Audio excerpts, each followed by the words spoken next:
बाहेर जाऊ? गोड गोजिरी. ओ टाळ्या. दारुगड. Okay okay. थांबू तिकडे. येस मागे गेले. मारतो कोण मारतो? आपल्याला एकच व्यक्ती मारते, राधिका. हा तिचं काय? तिची शक्ती गेली. नाही. अरे यार तू काय बोलतेस? थांबू. हा राधिकाकडे बंदूक आहे. तुला कळतंय का? आपण घाबरेल.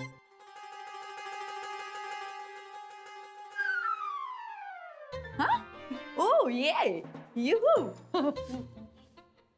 फिल्मी. आय नो यार ती खूप फिल्मी आहे. डायलॉग मारते. ही नाही. फायटर तू पण भांडलं पाहिजेस. करेक्ट तू पण भांड. नाही.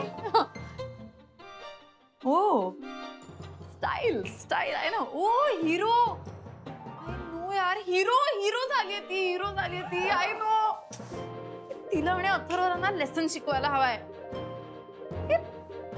राधिकाला आपले प्लॅन कसे कळतात ग सगळे?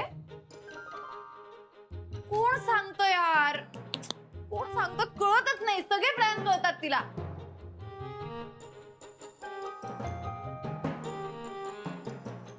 पण ना यावेळेला असा काहीतरी प्लॅन करूयात ना जो तिला कळत.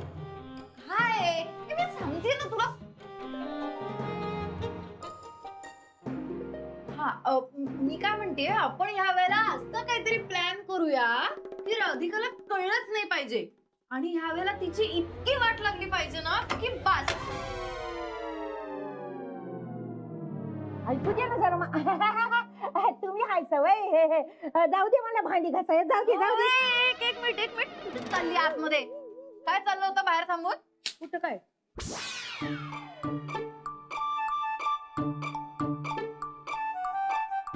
अरे देवा, तुम्ही काय मुक्या बिक्या झाला का काय एकदम?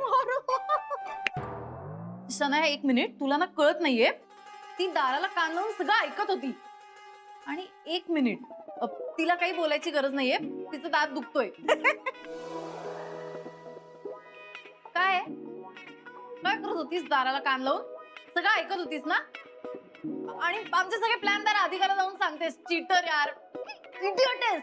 हो, दाराला कान नव्हता लावला. मी दरवाजा ढकलत होते आणि तेवढ्यात तुम्ही दरवाजा ओढला. त्याला मी काय करू?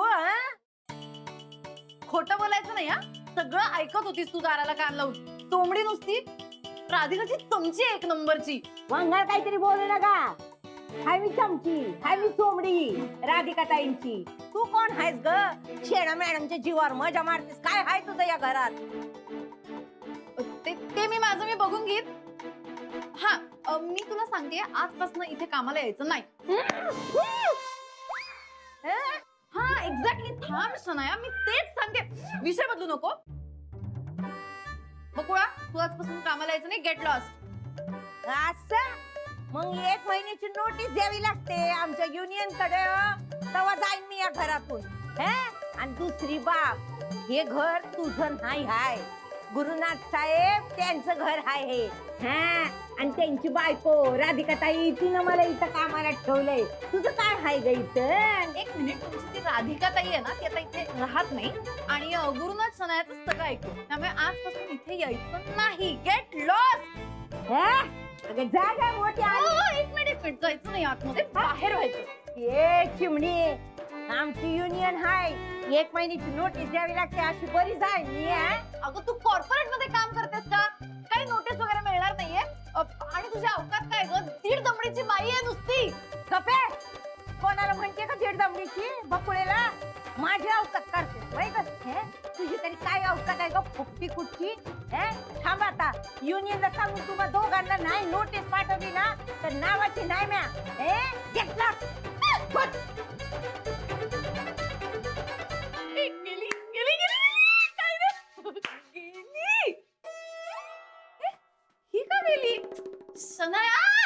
नागपुरी मसाला आहे 2 पाकिट. तो कोणाला? ते जय महाराष्ट्र वाल्यांना. जय महाराष्ट्र. काय अवजं सांगितली? आम्हाला झालं म्हणून काय आम्हाला काय मान काय काय टणटण का करतेस? काय झालं काय? अगं भांडली म्हणलीस की काय कोणाशी? अहो नानीजी शेणाबरोबर भांडण करून आली आम्ही. काय म्हणाली ती? अहो ती चिमणी ईशा तिच्या सांगण्यावरनं शेण्याने घराबाहेर काढलंय आम्हाला. मला म्हण तू राधिकाची चमची आहेस.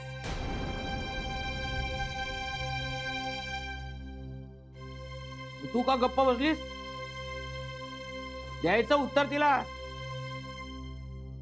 आणि तिला सांगायचं म्हणावं हो आहे मी राधिकाची चमची. हा तुझ्या का पोटात दुखतंय? अव मी थोडीच गप्प बसतीये नानाजी. मी बोलले ना मग तर मला म्हणाली तू कामावरनं निघून जा, पगार बी देणार नाही. काय? अरे याला काय अर्थ आहे? मला कळत नाही भांडण झालं कशावरून? अव नानाजी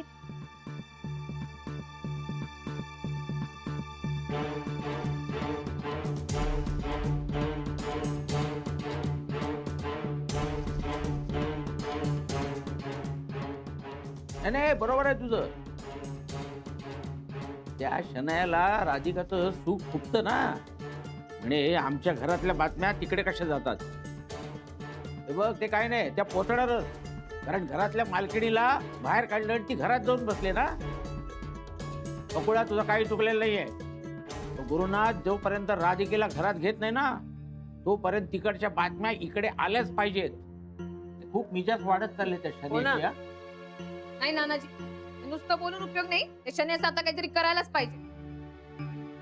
अगं पण गुरुनाथ तिच्या बरोबर आहे आणि तो जोपर्यंत तिच्या बरोबर आहे तोपर्यंत तुम्ही कितीही धडपडलात काहीही केलं तरी ती काही घराच्या बाहेर निघणार नाहीये. पण नानीजी, तिने आज बकुळा मावशीचा अपमान केला. पण नाही तिला या अपमानाची परतफेड करायला लावली ना तर नाव नाही सांगणार राधिका गुरुनाथ सुभेदार.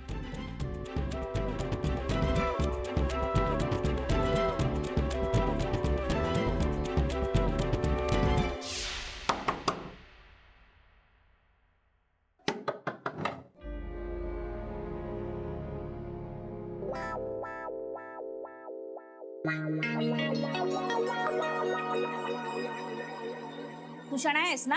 नाही मी गॅरेजला फाईल द्यायला आले होते आणि माझं काम झालंय आता. सो काय जास्त शहाणपणा करू नकोस. आम्ही युनियन कडून आलोय.